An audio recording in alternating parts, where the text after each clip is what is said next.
Статистичките податоци од Светската здравствена организација покажуваат дека нашата земја има висока стапка на пушење.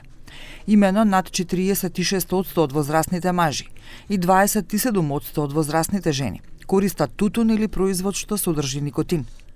На Светскиот ден без тутун, Аки Мали, представник на СЗО, предупредува дека 4000 луѓе умираат од консумирање тутун во Македонија секоја година.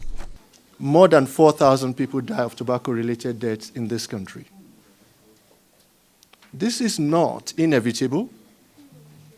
It is avoidable. It is preventable.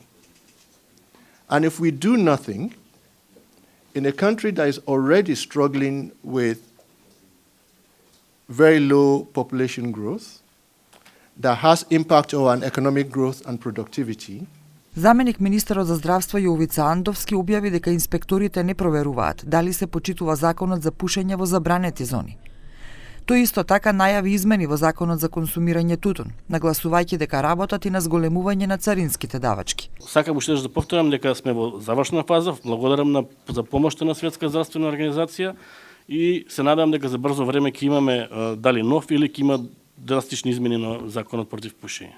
Што се однесува до кампањата за електронски цигари на социјалните мрежи, директорката на ИЈЗ, Марија Андоновска, рече дека тоа ќе се регулира со закон. Она што се објавува на социјалните мрежи не е регулирано законски.